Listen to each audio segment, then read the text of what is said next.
반갑습니다. 우정실입니다. 제가 오늘 축산농가에서 발생되는 그 환경 오염 물질 중에 악취가 사회적으로 상당히 문제가 심각합니다. 이 문제가 해마다 개선을 한다고 여러 가지 자금을 투입을 하고 여러 가지 개선을 했지만 아직까지 해결되지 못한 부분을 어떻게 하면 좋을까, 저비용과 고효율로 할 수 있는 방법이 무엇이 있을까에 대해서 축산농가 환경해양 및 대책에 대해서 말씀을 드리고자 합니다. 축산농가 환경해양 및 대책, 큰 단위로 봐서 김해시 축산농가 현황과 두 번째 가축분뇨 처리 필요성과 현황 및 처리 공법, 셋째 가축분뇨 악취 저감 대책에 대해서 차례로 말씀을 드리도록 하겠습니다. 가축분뇨 배출시설 현황을 보면은 지금 김해에서 지금 축산업 중에 축종이 소와 돼지가 95% 이상 차지합니다. 그 다음에 닭 쪽에가 조금 있습니다. 그래서 여기서 악취가 가장 많이 나고 문제가 되어 있는 게 돼지 농장에서 나오는 돈 분뇨가 지금 악취의 전체의 70~80% 이상을 지금 차지를 하고 있는 상황입니다. 가축 분뇨 악취 민원을 보면은 23년 8월 달까지 23년도에 지금 나와 있는 게 주촌, 한림, 생림, 북부 이 네 군데에서 민원이 집중적으로 발생이 되고 있습니다. 주촌은 김해시에서 정책적으로 이전을 하거나 안 그러면은 수용을 해서 점점 민원이 감소되고 있다는 것을 알 수가 있습니다. 그런데 한림과 생림이 지금 가축 시설이 가장 밀집이 있다 보니까 민원이 계속적으로 발생이 되고, 중요한 건 이 북부동입니다. 북부동은 주거지역입니다. 아파트 밀집 지역이고, 그런데 한림과 생림에서 날라온 악취 때문에 민원이 지금 제일 많은 겁니다. 가축분뇨 배출시설 위치를 보면은 지금 지도상에 보시다시피 이 지역이 한림과 생림 지역입니다. 그래서 김해의 95% 가까이가 이 지역에 지금 밀집이 되어 있는 상태입니다. 가축분뇨 처리를 하고 있는 현 공법이 퇴비화하는 방법이 있고, 액비를 만드는 방법이 있고, 정화를 하는 방법이 있고, 가스로 가지고 자원하는 방법이 있습니다. 네 가지 방법을 사용을 하는데 이 중에서 액비하고 퇴비 쪽이 거진 90%를 차지합니다. 그런데 문제는 악취가 발생하는 요인 중에 가장 큰 게 정화나 가스 에너지화보다는 액비와 퇴비 쪽에서 생산할 때 나오는 악취가 거진 주범으로 판단을 해도 될 것 같습니다. 여기서 문제가 보시면은 요게 지금 악취 문제하고 이 부숙도 부분입니다. 결국은 퇴비를 만들거나 액비를 만들 때 미생물과 활성온을 해서 유기물을 분해를 시키면서 악취를 저감시키게 되고, 부숙 시간을 단축을 시켜서 악취가 적게 발생하도록 해야 되는데, 아주 이 부분들이 시설적인 측면이나 운영면이나 여러 가지 면이 아직까지는 기술적으로 정립이 안 되어 있기 때문에 계속적으로 악취가 발생되고 있는 겁니다. 가축 분뇨 처리 문제점이 환경적 영향이 있고 경제적 영향이 있고 여러 가지 영향들이 있는데, 여기서 중요한 거는 두 번째 그 경제적 영향을 보시면은 여기 보면은 지금 현재 시설 자체가 아직까지 기술적으로 완벽하게 구현을 시키지 못한 상태고, 그 다음에 여기 시설을 갖다가 하려니 투자비가 너무 많이 들고, 농장은 영세하고 여러 가지 조건들이 지금 안 맞아서 이 사항들이 해결이 잘 안 되고 있는 겁니다. 네 번째 보면 지식 및 기술 전문성인데, 지금까지 시에서 자금을 투자를 하고 농장에서 자부담을 해서 해마다 많은 비용이 지금 투자를 하고 있는데도 제일 큰 문제가 축산인들이 이 기계를 가지고 할 수 있는 기술적인 능력이 떨어진다는 겁니다. 그래서 현재 있는 시설을라도 관리를 잘 할 수 있도록 전문 기술을 갖다가 계속적으로 교육을 한다든지 어떤 사항들을 갖고 축산인들이 이 부분을 갖다가 보완해 나갈 수 있는 부분을 만들어주는 것도 중요하다고 생각합니다. 가축분뇨 처리 과정을 보면은 가축 분뇨가 발생이 됐을 때 개별적으로 농장에서 처리하는 방법이 있고 정부 기관에서 2개 기관에서 처리를 하는데 여기에서 자원화하는 쪽이 액비나 퇴비를 만드는 쪽이 거의 90% 이상입니다. 정화를 하는 게 있고 그다음에 바이오가스는 지금 정부에서 계속적으로 움직여가지만 이런 대단위 용량으로 가야 되기 때문에 정책으로 가야 되기 때문에 현재 이걸 바로 개선하는 거하고는 조금 아직까지 시간적인 차이가 있다고 그렇게 판단을 합니다. 가축 분뇨를 지금 처리하는 게 아까 전에 퇴비와 액비와 정화 가스화라고 말씀을 드렸는데 이 퇴비를 만드는 공정이 돈 분뇨가 나온 걸 협작물을 없애고 수분 조절제를 써서 함수 일정을 맞추고 난데 퇴비 발효조하고 후국수를 해가지고 이걸 갖다가 비료 살포를 하게 되어 있습니다. 그런데 지금 악취가 가장 많이 나는 지점이 어느 지점이냐 하면은 고액 분리부터 출발해서 후 부숙조까지 여기가 전체가 다 악취입니다. 그런데 이 시설 규모가 보통 퇴비 공장이 길이가 한 100m 가까이 됩니다. 그래서 이거를 어떻게 포집을 해서 할 거냐가 아주 중요한데 결국은 비용이 문제가 되다 보니까 부분적으로 포집을 하다 보니까 비산이 되고 이 문제 해결이 안 되고 그 다음에 거기에 따른 정화 설비가 그 규격에 맞게끔 시설이 운영이 돼야 되는데 그렇지 못하기 때문에 처리를 하지 못하고 있는 수준입니다. 액비화 공정도 마찬가지로 고액 분리를 해서 액비를 폭기를 시킵니다. 장기 폭기를 시켜서 미생물을 가지고 유리물을 분해를 시켜서 액비를 만드는데 여기에서 제일 큰 문제가 뭐냐 하면 액비는 살포 시점이 농번기에는 살포를 못합니다. 농한기에 살포를 하는데 그것도 기후에 따라서 비가 오거나 눈이 왔을 때는 살포를 할 수가 없습니다.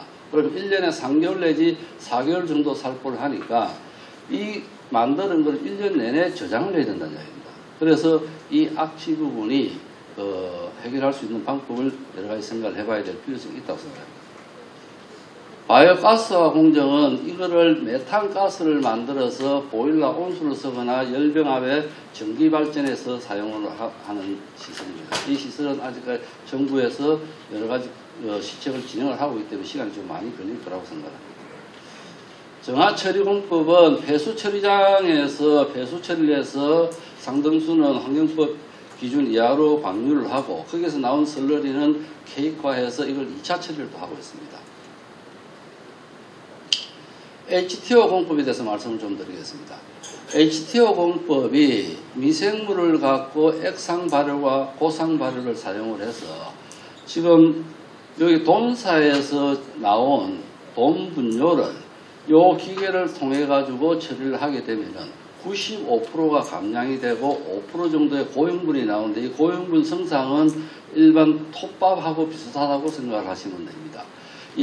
여기에서 고액상 발효와 고상 발효를 할 때 호기성 발효를 하기 때문에 나오는 배기가스의 암모니아 수치가 5에서 한 10ppm 정도밖에 안 됩니다. 아까 전에 액비나 퇴비장에서 나오는 암모니아 수치는 200에서 300까지 올라갑니다.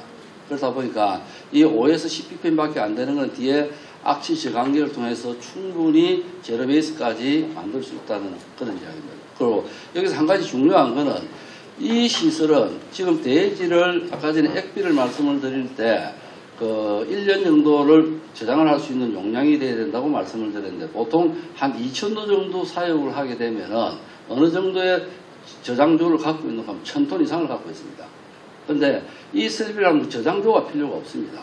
필요가 없고 저장조가 10%만 있으면 돼요. 그게 100톤 정도 규모만 있으면 2,000도 정도 규모의 돈 분뇨는 충분히 처리할 수가 있다. 그렇게 보시면 될 거고 그 다음에 퇴비장이 필요가 없습니다. 아까 전에 액비 쪽에 만들 때 고액 분리를 한 게 나온 게 퇴비를 만든 퇴비장이 돈사에 각각 한 개씩 다 있습니다. 그런데 이 퇴비장이 필요가 없습니다. 여기 악취가 나오는 주 원인이 돈사에서 환기할 때 나오는 악취하고 저류조에서 액비를 만들 때 나오는 악취하고 퇴비장에서 나오는 악취하고 세 가지 부분에서 나오는데 그 중에 원인을 2가지를 제거를 할 수 있다는 이야기입니다. 그래서 요 내용은 지금 이렇게 운전을 했을 때 결국은 부지를 재활용할 수 있다든지 그 다음에 환경적인 부분 그 다음에 사용의 부분 여러 가지 이점이 발생할 수 있다는 겁니다.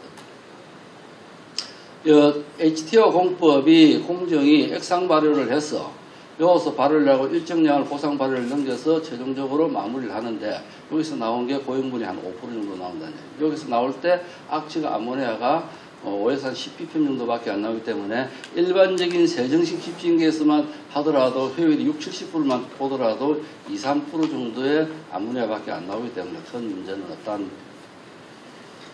가축 분뇨 마지막으로 이제 전체 앞에 그는 공정을 제가 설명을 했고 시설에 대한 말씀을 드렸는데 지금 이걸 어떻게 할 거냐, 어떻게 해서 악취를 저감을 할 거냐에 대해서 말씀을 좀 드리겠습니다. 첫째, 김해시 축산농가 현황에 대해서 제가 말씀드리겠습니다. 현재 지금 보면은 현재 상태에서 축산인들이 갖고 있는 생각만 좀 바꿔준다면은 현재에서 비용을 안 들이고도 저는 30-40% 정도 악취를 저감할 수 있다라고 저는 확신을 합니다. 그 이유가 지금 주변에 돈사 주변의 청소만 깨끗이 해도 액비를 가져가거나 퇴비를 가져갈 때 바닥에 떨어져 있는 부분들만 청소를 잘하고 맨홀을 잘 닫았고 개폐 시설만 잘한다 치더라도 비산되고 확산되는 부분은 충분히 줄일 수 있다는 이야기입니다. 그 다음에 시설입니다. 이 시설 관리가 해마다 새로운 장비들을 설치를 하고 있습니다. 하고 있는데 이 설비의 처리 효율이 50%가 되든 60%가 되든 그 상태로 하다가 운전이 가능하다면은 별 문제가 없는데 거진 보면은 시설을 운영을 하다 관리 미숙이나 안 그러면 설비의 내구성 문제라든지 이런 문제로 인해 가지고 기계를 세우는 경우가 상당히 많습니다. 그래서 그 기존에 있는 시설만 잘 관리하고 운전을 해준다면은 청소하고 정리정돈을 하고 해준다면은 충분히 줄 수가 있다. 그리고 제일 중요한 거는 이 청소 중에 돈사 내부에서 환기되는 악취, 이 악취가 수치로 우리가 보면 한 30에서 한 40ppm 정도 납니다. 농가마다 조금 다릅니다. 그런데 이 악취를 잡아주는 게 풍량이 많고 하다 보니 시설비를 적게들기 위해서 바이오 커튼을 많이 해놨어요. 물을 뿌리거나 탈취제를 사용하거나 그러면은 그 효율은 60% 정도밖에 안 된다는 이야기입니다. 그러니까 15ppm 내지 20ppm은 대기로 날아가니 그러니까 악취를 잡을 수가 없는 거예요. 근데 돈사 내부를 미생물제나 가지고 주기적으로 스케줄을 잡아서 계속적으로 청소를 하게 되면은 한 6개월 정도 청소를 하니까 30ppm이 8ppm까지 떨어졌어요. 그러면 8ppm이 나왔을 때는 현재 있는 바이오 커튼 갖고도 충분히 할 수가 있다는 이야기입니다. 이건 비용이 들어가는 게 아닙니다. 비용이 들어가는 게 아니고 노력과 시간이 필요합니다. 그럼 그거는 이 농가에서 이 축산업을 하시는 분이 어떤 사회적인 책임감만 있다면은 충분히 가능하리라고 생각합니다. 그래서 이런 의식을 좀 할 필요가 있다. 다음에 지금 이거를 현재 장비들이 올해는 이기 좋다 하면 산소 발생기를 답니다. 내일은 이기 좋다 하면 이걸 답니다. 그런데 원점에서부터 출발해서 시스템화학적으로 어떻게 이걸 관리를 할 거냐가 저는 아주 중요하다고 생각합니다. 죄송합니다. 내가 타임을 잡아라. 그래서 현재 있는 장비들을 가용을 하면서 보안을 어느 곳에다가 보안을 해야만이 좋을 거냐. 이렇게 저비용으로 효율을 올릴 수 있는 방법. 그 방법을 지금 전체로 축산하고 시설하고 시하고 같이 협의를 해서 하나씩 풀어간다면 이걸 표준화시킨다면은 그 비용이 적게 들어갈 거고 표준화된 그대로 사용을 한다 그러면은 악취 잡는 데는 큰 문제가 없다. 그래서 마지막으로 지금 제일 그 말을 많이 하는 게 자금과 기술력을 합니다. 돈이 없어서 못한다. 정부에서 보조금이 없어서 못한다. 그건 농가 이야기입니다. 그 다음에 이 기술력에 대한 불신이 상당히 강합니다. 수십 년 동안에 좋다는 기계를 다 갖다 놨는데 되는 게 없었어요. 그러니까 이 개발을 한 사람들이 기계를 가져왔을 때 일단 불신의 벽이 있습니다. 그래서 이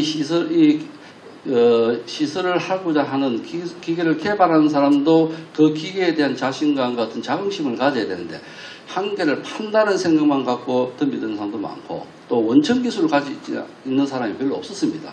그래서 그런 문제가 있었고요. 그래서 이런 문제를 극복하기 위해서는 김해시하고 축산농가하고 시설업체 간에 유기적인 교류를 할 수 있는 어떤 시스템이 갖춰진다면 같이 앉아서 토론을 해서 거기에서 좋은 장점을 찾아서 어떻게 갈 거냐. 그래서 모델화만 시킨다면은 이거는 수년 내에 차근차근 가면은 충분히 극복할 수 있는 문제라고 생각합니다. 마지막으로 요 시민 참여의식에 대해서 말씀을 드리겠습니다. 여담으로 제가 어릴 때 복숭아밭에 그 서리를 하러 갔어요. 그래가 한참 복숭 타고 있는데 주인이 나타난 겁니다. 도망을 가야 될 거 아닙니까? 도망을 가다가 인분 퇴비한다고 그거 빠졌어요. 그래서 집에 가 똥떡을 해본 적이 있습니다.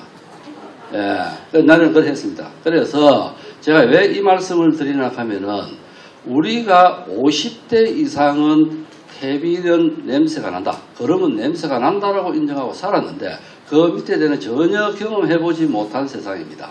그래서 제가 생각은 초등학교나 유치부에 애들이 자연 체험학습을 갑니다. 산으로 가고 들로 가고 강으로 오고 박물관도 가고 여러 가지 갑니다. 그 가는 교육 프로그램 안에 축산 농가를 방문을 해가지고 돼지를 어떻게 키우고 있고 소는 어떻게 키우고 있고 그런 걸 갖다가 보여줌으로 해서 애들이 크면서 아 돼지 키우고 소 키우는데 이런 냄새가 나는구나를 갖다가 어느 정도 인지해 준다면 그리고 상당히 또 효과가 있을 거라고 생각합니다. 그리고 이 시민 참여 부분은 우리가 홍보를 하는 방법이 여러 가지, 저는 마케팅 전문이 아니라 잘 모르겠습니다만은 저는 이렇게 생각합니다. 김해시와 축산인들이 이만큼 노력을 해서 이만한 자금을 넣어서 이렇게 개선을 하려고 노력을 하고 있다라는 걸 갖다가 지속적으로 홍보할 필요성이 있다고 생각합니다. 왜? 지금 일반적인 사람들은 아무것도 안 하고 있다고 생각해요. 안 하고 있는 거하고 하고 있는 건 다른 겁니다. 그럼 하고 있다고 생각하면 이해를 해줄 수가 있다는 이야기입니다. 그러니까 이거 이해를 끌어내서 같이 상생하고 갈 수밖에 없다라는 것을 만들어줄 필요성이 있다고 생각합니다. 그래서 제가 제 나름대로 이 일을 하면서 그냥 기계를 한 개 만들 게 아니고 이 전체를 어떻게 해볼 거냐 거기에 대해서 제가 한 5, 6년을 고민을 해봤습니다. 그래서 아직 저한테도 부족한 부분이 있겠습니다만 저보다 더 나은 사람도 있을 거고 같이 머리를 맞대서 풀어간다면은 충분히 김해가 삶의 질이 높아지는 그런 도시가 될 거라고 생각합니다. 이상입니다. 감사합니다.